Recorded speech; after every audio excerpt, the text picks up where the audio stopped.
मिफ्ता इस्माइल के दावे, तहरीक इंसाफ के रहनुमाओं को फौरी रद्द-ए-अमल। वफाकी वजीर खजाना पर गलत बयानी का इल्जाम आयद कर दिया। वफाकी वजीर खजाना का बयान, कप्तान के खिलाड़ियों का एतराज, बोले इमरान खान के दौर में मुल्क दिवालिया नहीं हो रहा था। मिफ्ता इस्माइल गलत बयानी से काम ले रहे हैं। तफसीलात के मुताबिक माहिर मुआशियात और रहनुमा तहरीक इंसाफ मुजम्मिल असलम ने वफाकी वजीर खजाना के बयान का भरपूर जवाब देते हुए इल्जाम लगाया कि मिफ्ता इस्माइल गलत बयानी से काम ले रहे हैं। उन्होंने कहा कि इमरान दौर में मुल्क दिवालिया नहीं हो रहा था। मिफ्ता इस्माइल साहब को ना थोड़ी सी अपनी तरबियत करवानी चाहिए, कुछ जो इनको माशी तौर पे जो है डेटा सही तरह बताए।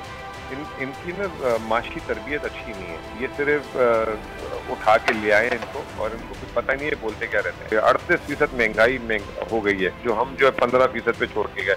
शरह सूद पाकिस्तान की तारीख का बुलंद तरीन, पिछले महीने से इस महीने बरामदात 25% गिर गई है। दरामदात इसने बंद कर दी है सारी की सारी।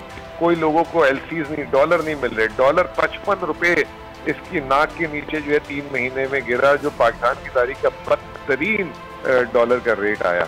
तो मतलब ये किस मुंह से बातें कर रहे हैं बैठ के। फिर अभी लोगों को कह रहे हैं कि मैं इधर महंगाई कम करने दिया है, मैं मुल्क को दिवालिये से बचा। भाई कौन सा मुल्क दिवालिया हो रहा था, साजिश की है। उनका कहना था कि गैस और बिजली से मुताल्लिक नून लीगी मुआहदे बैक हो गए थे। उनका कहना था कि पता नहीं मिफ्ता इस्माइल किस दुनिया में रहते हैं। कप्तान के एक और खिलाड़ी शहबाज गिल ने मिफ्ता इस्माइल की जानिब से आदाद व शुमार दोहराने पर रद्द-ए-अमल देते हुए कहा कि मिफ्ता ने बहुत से फिगर्स घुमा कर पेश किए हैं। ये साबित करने की नाकाम कोशिश की है कि इन्हें मईशत बड़ी खराब हालत में मिली। समाजी राब्ते की वेबसाइट ट्विटर पर अपने बयान में उन्होंने ऑफिशियल फिगर्स जारी करते हुए कहा कि 2013 में एक्सपोर्ट 24 अरब डॉलर थी, जबकि करंट अकाउंट खसारा 2.5 अरब डॉलर था। उन्होंने कहा कि 2018 में एक्सपोर्ट कम होकर 20 अरब डॉलर रह गई थी और करंट अकाउंट खसारा बढ़कर 20 अरब डॉलर हो गया था। वो बोले कि 2022 में एक्सपोर्ट 32 अरब डॉलर हो चुकी थी, करंट अकाउंट खसारा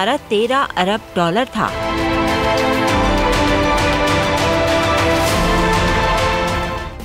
सब्सक्राइब करें और बेल दबाएं ताकि कोई खबर रह न जाए।